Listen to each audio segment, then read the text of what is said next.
프롤로그 1452년 5월 14일 경복궁 강령전. 마지막 숨을 몰아쉬는 왕이 있었어요. 조선의 5번째 왕, 문종. 그의 나이 겨우 39. 곁엔 12살 아들 단종이 울고 있었죠. 아바마마, 가지 마세요. 단종아, 미안하구나. 주위엔 신하들이 무릎을 꿇고 있었어요. 김종서, 황보인, 정인지. 그들도 눈물을 흘리고 있었죠. 경들, 과인의 아들을 부탁하오. 왕비도 없었어요. 사랑하는 여인도 없었어요. 29년간의 세자 생활, 겨우 2년의 재위. 그는 단 한 번도 행복했던 적이 없었던 것 같아요. 세종의 시대는 찬란했지만 그 찬란함을 이어받아야 했던 아들의 삶은 너무나 무거웠던 거예요. 3번의 여인, 3번의 아픔.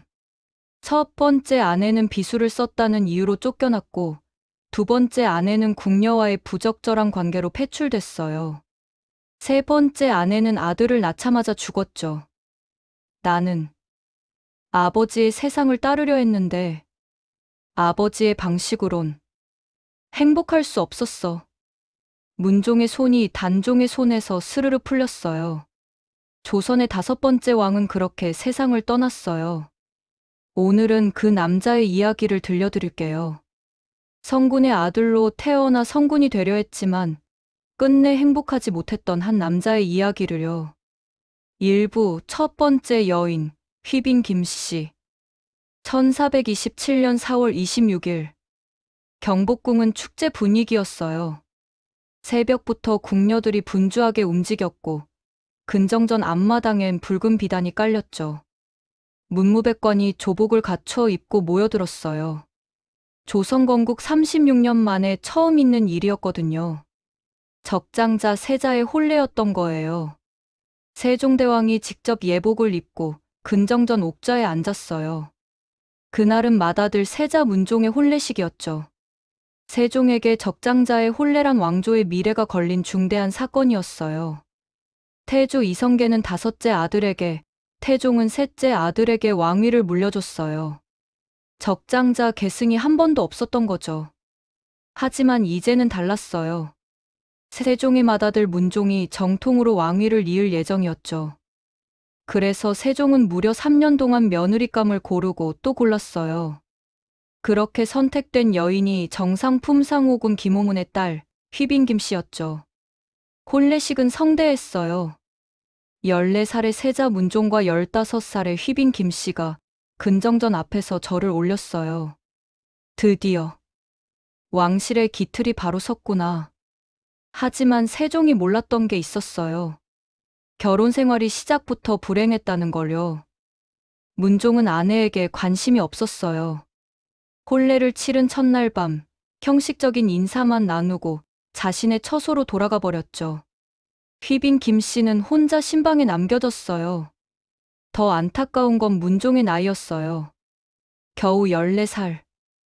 유교 예법상 남자는 15살이 되어야 부부관계를 가질 수 있었거든요. 결혼은 했지만 실질적인 부부 생활은 할 수 없었던 거죠. 휘빈 김씨는 매일 밤 홀로 누워 천장을 바라봤어요. 1년이 지나 문종이 15이 되었을 무렵엔 더 큰 문제가 생겼어요. 휘빈 김씨의 할아버지가 세상을 떠난 거예요. 유교 예법상 1년간 상복을 입어야 했고 합방도 금지됐죠. 결혼 후 2년이 흘렀지만 여전히 그녀는 형식뿐인 아내였어요. 초조함과 외로움에 시달리던 휘빈 김씨는 어느 날 밤 궁녀 호초를 은밀히 불렀어요. 호초야, 어떻게 하면 세자 저하의 사랑을 얻을 수 있을까? 압승술이라는 게 있사옵니다. 세자 저하께서 좋아하시는 궁녀의 신발을 태우고 그 재를 술에 타서 올리면 마음을 돌릴 수 있다고 하옵니다. 말도 안 되는 미신이었어요. 하지만 절박했던 김씨는 그 말을 믿었죠. 그녀는 문종이 총애하던 궁녀들의 신발을 몰래 가져와 태웠어요. 1번, 2번, 3번. 하지만 문종의 마음은 돌아오지 않았어요. 더 절망적이었던 그녀는 다시 호초를 불렀어요. 이번엔 더 기이한 방법이었죠. 뱀이 교접할 때 흘린 정액을 수건으로 닦아 간직하라는 소름 끼치는 방식이었어요. 하지만 비밀은 오래가지 않았어요. 소문이 조금씩 퍼져 결국 세종의 귀에까지 도달했죠. 세종은 직접 호초를 불렀어요. 호초, 과인에게 사실대로 아뢰어라. 전하, 용서하옵소서. 호초는 떨리는 목소리로 모든 사실을 자백했어요. 세종의 얼굴이 점점 굳어졌죠. 그리고 휘빈 김씨도 불러들였어요. 세자빈, 그것이 사실이냐? 죄송하옵니다. 아바마마. 세종은 깊은 슬픔과 분노에 잠겼어요. 그는 삼강행실도를 편찬해 백성에게 윤리를 가르치던 왕이었거든요. 며느리가 요망한 비술로 남편의 사랑을 얻으려 했다는 건 용납할 수 없는 죄였던 거죠. 세자빈이 되어 종묘의 제사를 받들게 하려 했으나 그 마음이 요망하여 용납할 수 없도다. 서인으로 강등하여 친정으로 돌려보내라. 휘빈 김씨는 서인으로 강등되어 쫓겨났고 궁녀 호초는 차명에 처해졌어요. 문종은 그 모든 과정에서 아무 말도 하지 않았어요. 단지 아버지가 옳다는 걸 알고 있었죠. 하지만 그날 이후 그의 얼굴엔 웃음이 사라졌어요. 2부 두 번째 여인 순빈봉 씨. 첫 번째 며느리가 쫓겨난 후 세종은 말했어요. 이번만큼은 절대 실수하지 않겠노라. 세종은 신하들을 모아놓고 새로운 기준을 제시했죠. 세자에게 배필을 간택할 때는 덕과 부덕은 물론이고 인물 또한 아름답지 않으면 불가하다. 신하 한 명이 조심스럽게 간언했어요. 전하, 그렇게 하시면 덕을 보지 않고 얼굴만 보게 될 것입니다. 하지만 세종은 단호했죠. 잠깐 보아 덕을 알 수 있겠느냐? 덕으로 뽑을 수 없다면 용모로 뽑을 수밖에 없느니라. 이렇게 뽑힌 여인이 순빈봉 씨였어요. 명문가 출신의 아름답고 총명하다는 평을 들은 여인이었죠. 혼례 후 세종은 새 며느리에게 열여전을 선물했어요. 이 책을 잘 읽고 본받도록 하여라. 하지만 순빈봉 씨의 반응은 뜻밖이었어요. 내가 어찌 이런 것을 배우겠습니까? 그녀는 그 책을 읽지 않았어요. 오히려 던져버렸죠. 세종은 분노했지만 그녀를 바로 벌하지 않았어요. 가정을 지켜야 한다는 마지막 인내였던 거죠.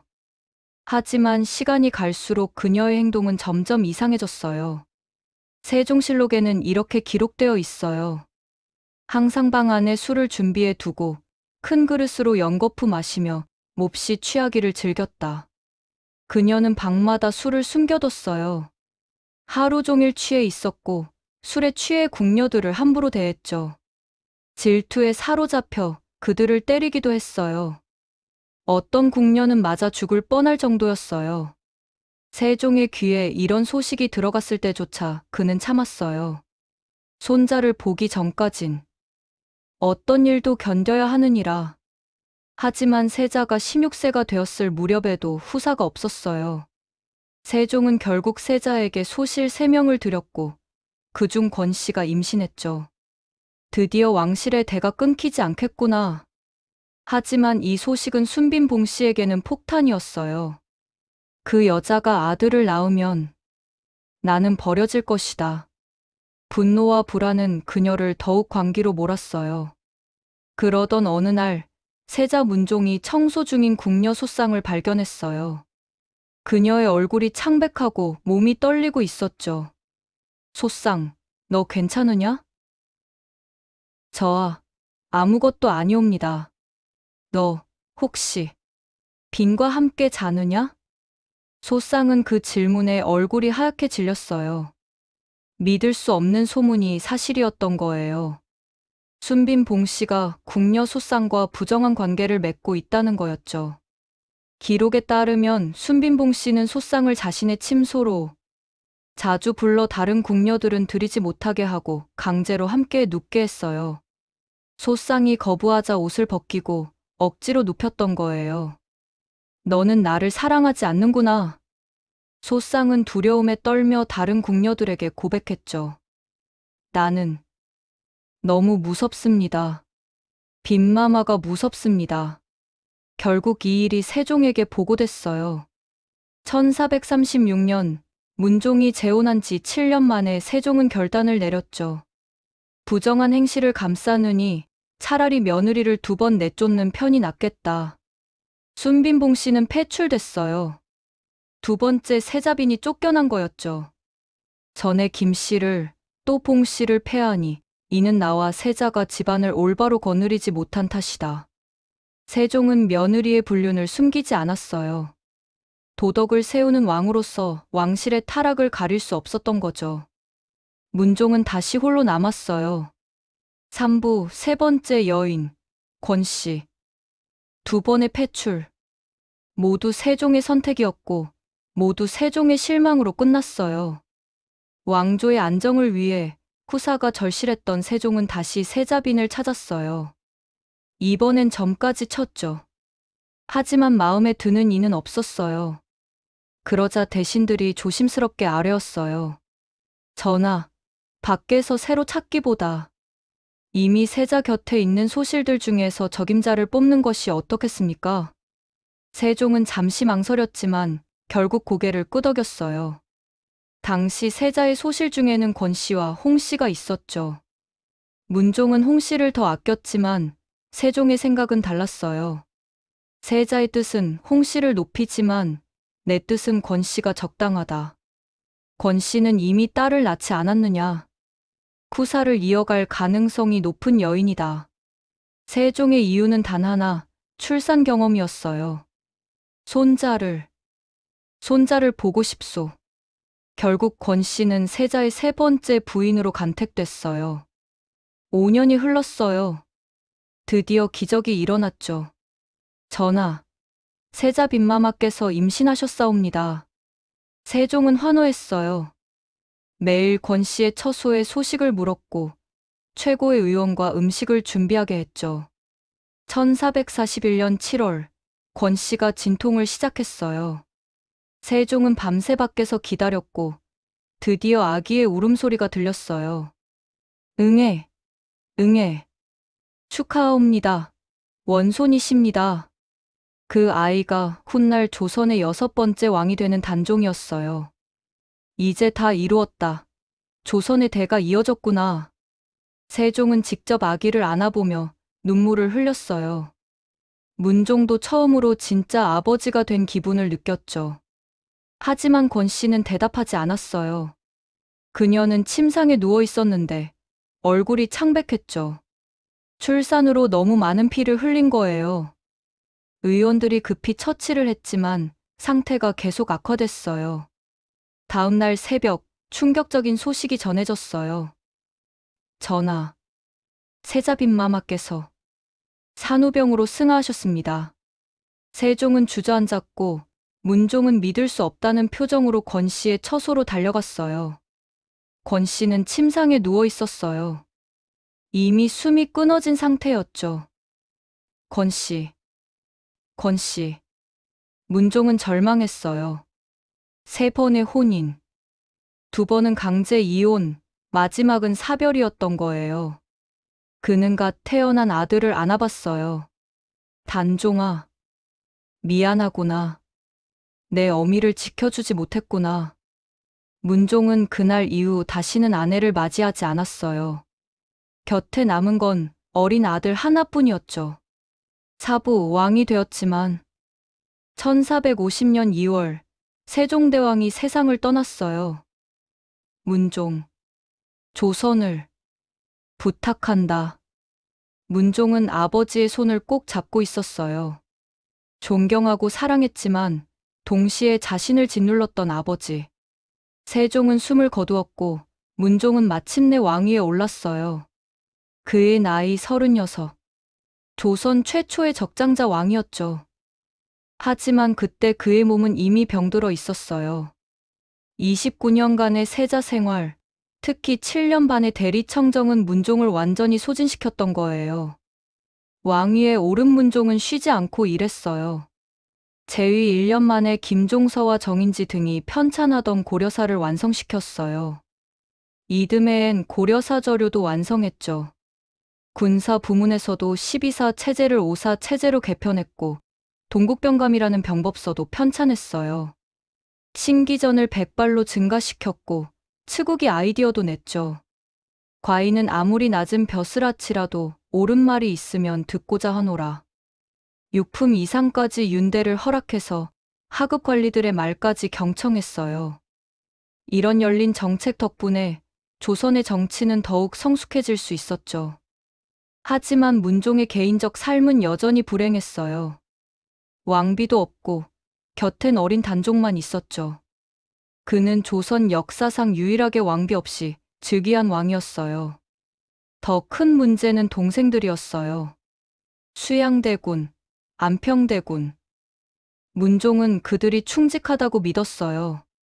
자신이 능력도 있고 정통성도 있어서 동생들이 감히 대들지 못한다고 생각했죠. 그래서 충분히 견제하지 않았어요. 몸은 점점 쇠약해져 갔어요. 병든 몸, 지친 마음. 세종의 업적을 이어받고 지키느라 자신을 다 소진해버린 거였어요.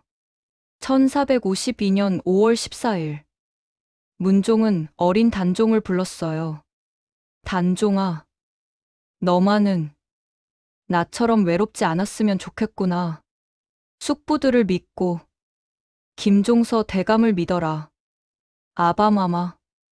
과인은 아버지의 세상을 따르려 했는데 아버지의 방식으론 행복할 수 없었구나. 그날 밤 문종은 39세의 나이로 세상을 떠났어요. 재위 2년 4개월 만이었죠. 그는 조선 역사상 유일하게 왕비 없이 즉위하고 왕비 없이 죽은 왕이었어요. 문종이 죽고 어린 단종이 즉위했어요. 겨우 12살이었죠. 하지만 단종의 시대는 비극이었어요. 1453년 계유정난으로 수양대군이 권력을 장악했고 1455년 단종은 왕위를 빼앗겼어요. 1457년 단종은 사약을 받고 세상을 떠났죠. 겨우 17살이었어요. 문종이 남긴 외아들은 삼촌에게 왕위와 목숨을 모두 잃은 거예요. 문종이 살아있었다면 막을 수 있었을까요? 아마도 그랬을 거예요. 하지만 문종은 너무 일찍 죽었어요. 문종의 묘호는 문종. 문치를 발전시키고 다스렸다는 뜻이에요. 고려의 문종이 고려의 전성기를 이룩한 성군으로 평가받듯이 조선의 문종도 결코 문약한 군주가 아니었어요. 한 학자는 이렇게 평가했죠. 문종은 병약했으나 문약은 아니었다. 그는 대리청정을 하며 세종 후반기 정책을 주도했고 재위 기간엔 언론을 활성화하고 역사책을 편찬하고 병법을 정비했어요. 유연함과 강함을 병행하는 정치를 실시하려 했죠. 하지만 개인으로서의 문종은 행복하지 못했어요.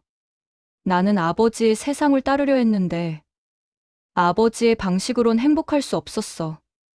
경기도 구리시 동구릉에 있는 현릉. 그곳에 문종이 잠들어 있어요. 60년이 지난 1512년 세 번째 부인 권 씨가 그의 곁에 묻혔죠. 권 씨는 계유정난 이후 세조에 의해 추폐되어 왕비의 지위를 빼앗겼어요. 제궁이 바닷가에 버려졌다가 중종 때 되어서야 명예를 회복하고 남편 곁으로 돌아올 수 있었던 거예요. 살아생전엔 함께할 수 없었지만 죽어서야 비로소 함께 누운 거예요. 오늘도 현릉엔 바람이 불어요. 그 바람 속에 문종의 한숨이 섞여 있는 것 같아요. 그리고 그 옆에서 권 씨가 조용히 속삭이는 것 같죠. 이제라도 함께 있을 수 있어서 다행입니다. 세종의 그림자 속에서 평생을 살았던 남자. 성군이 되려 했지만 사랑받지 못했던 남자. 왕이 되었지만 행복하지 못했던 남자. 그가 바로 문종이었어요. 그래서 우리는 기억해야 해요. 찬란한 세종의 시대 뒤에는 그 무게를 짊어지고 간 아들이 있었다는 걸. 왕이 되기 전부터 지쳐 있었지만 끝까지 책임을 다한 남자가 있었다는 걸. 문종. 그는 불행한 남자였지만 훌륭한 왕이었어요.